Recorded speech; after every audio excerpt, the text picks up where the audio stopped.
আজি দাদাৰ 53তম জন্মদিন সমগ্ৰ অসমতে আজি আকৌ সকলোৱে পালন কৰিছে। অসমত যিমান জনতা জনাৰ্দন আছে সকলোৱে পালন কৰিছে। আমিও শিৱসাগৰৰ ৰাইজ হিচাপে আজি আমাৰ এই ভাস্কৰজ্যোতি ছবিগৃহত আমি আজি একেলগে কান্দিম বুলি আমাৰ ওচৰৰ কমুদালৈ বুলি য'ত অনাথ শিশুসকল থাকে, দেৱ শিশুসকল আছে, য'ত বিশেষভাৱে সক্ষম শিশুসকল আছে, সকলোৰে লগতে আজি একেলগে চিনেমা চাম বুলি ভাবিছোঁ। কাৰণ দাদা জন্মদিন বুলি ক'লে আমি সকলোৱে জানো এটা হাঁহি ফূৰ্তি দিন, আনন্দৰ বতৰা লৈ অহা এটা দিন। কিন্তু সেই আনন্দৰ বতৰা লৈ অহা দিনটোত আজি দাদা আমাৰ মাজত কায়িকভাৱে নাই। আৰু কায়িকভাৱে নাই যদিও আমাৰ হৃদয়ৰ কোণত দাদাই সদায় অৱস্থান গ্ৰহণ কৰি আছে। আৰু সেইকাৰণে আমি আজি আমাৰ শিৱসাগৰ জিলাত থকা দাদা যেতিয়া শিৱসাগৰ জিলা আহে, যাৰ লগত নিৰিবিলি সময় পাৰ কৰে, সেইসকল সন্তান, সেইসকল দেৱ শিশু আজি সকলো আহিছে। আজি সকলোকে লগত লৈ আজি আমি ভাস্কৰজ্যোতি ছবিগৃহত আমি ৰৈ ৰৈ বিনালে ছবিখন চাম, দাদাৰ শেষৰ ছবি, আৰু সকলোৱে একেলগে কান্দিম। মই মানে ক'বলৈ ভাষা নাই, কাৰণ এইটো শব্দৰে মই প্ৰকাশ কৰিব নোৱাৰোঁ। কাৰণ সদায় দাদা আমাৰ মাজত থকা নিচিনাই লাগে। দাদাৰ ছ'চিয়েল মিডিয়াটো খুলিলে দাদা যেতিয়া ওলায়, দাদাৰ হাঁহিটো, সেই হাঁহিটো দেখি ধৰক চকু পানী নিগৰি অহাৰ বাদে বেলেগটো একো নহয়। কিন্তু আমি তাতেই বিচাৰি পাওঁ, দাদাক গীতৰ মাজত আমি বিচাৰি পাওঁ, আমি নেচাৰৰ মাজত দাদাক বিচাৰি পাওঁ, আমি পাহাৰৰ মাজত বিচাৰি পাওঁ, আমি নদীৰ লগত আমি দাদাক বিচাৰি পাওঁ, আমি সকলোতে দাদাক বিচাৰি পাওঁ। আৰু এনেকৈ দাদাৰ আদৰ্শক আমি শিৰোগত কৰি আগবঢ়াৰ সিদ্ধান্ত লৈ আমি আগবাঢ়িম অনাগত জীৱনত। আজি আমাৰ এটা ভাল দিনো, বেয়া দুখৰ দিনো। কাৰণ এজন আমাৰ হিয়াৰ আমঠু ঈশ্বৰৰ পুত্ৰ জুবিন গাৰ্গদেৱৰ আজি 53তম জন্মদিনটো তেখেতৰ অবিহনে পালন কৰিবলৈ লৈছে।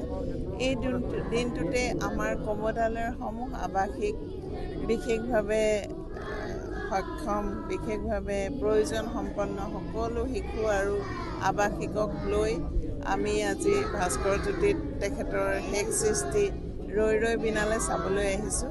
আৰু এই সুবিধাখন ইয়াৰ চিনেমা হলৰ কৰ্তৃপক্ষই হৰিপ্ৰসন্ন হাজৰিকাদেৱ আছে, তেখেতৰ উদ্যোগতে আমাৰ বাবে সম্ভৱ হৈ উঠিল।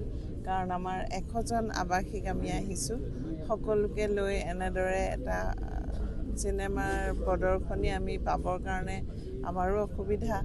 গতিকে সেইটো এটা ডাঙৰ সহায়, তেখেতলৈও ধন্যবাদ জ্ঞাপন কৰিছোঁ। লগতে আজিৰ দিনটোত আমাৰ ইমান ডাঙৰ এটা ক্ষতি, তেখেত নোহোৱাকৈ তেখেতৰ জন্মদিন, তেওঁ কায়িকভাৱে আমাৰ মাজত নাই আমি ভাবিছোঁ, কিন্তু তেখেতৰ সাহস, তেখেতৰ সৃষ্টিৰাজি আমাৰ মাজত সদায় থাকিব। আমি শিশুসকলক সেইটো পথৰে তেখেতৰ চিন্তাৰে আগবঢ়াবৰ কাৰণে আমি যথেষ্ট চেষ্টাত অৱতীৰ্ণ হওঁ, তেওঁলোকক বুজাওঁ যে জীৱন মানে কি। গতিকে তেখেত আমাৰ শিশুসকলক লগো পাইছে, তেওঁলোকৰ লগত সময়ো কটাইছে। গতিকে আজি পুনৰ সেই দিনটোত তেখেত নাথাকিলেও তেখেতৰ বিদেহ আত্মাৰ সদ্গতি আৰু সদায় শান্তিত থাকক, তাৰেই কামনা কৰিছোঁ। জুবিনদাৰ গীত এটাকে গাম আৰু। অ' মোৰে ল'ৰাৰ মা, মাছলৈ যাওঁ, নাখাওঁ সুদা ভাত। অ' মোৰে ল'ৰাৰ মা, মাছলৈ যাওঁ, নাখাওঁ সুদা ভাত। ৰহ দৈ কৰ দৈ, পাৰি তই, জ্যোতিৰে খামে দিনৰ সাঁজ। মাছলৈ যাওঁ, নাখাওঁ সুদা ভাত।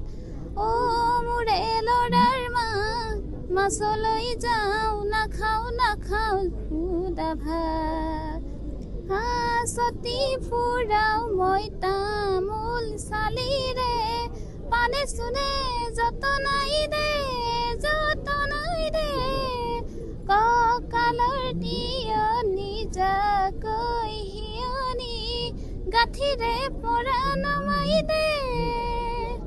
হাঁচতি ফুৰাও মই তামোল চালিৰে, পানে চুনে যতনাই দে, কঁকালৰ তিয়নি নিজাকৈ হিয়নি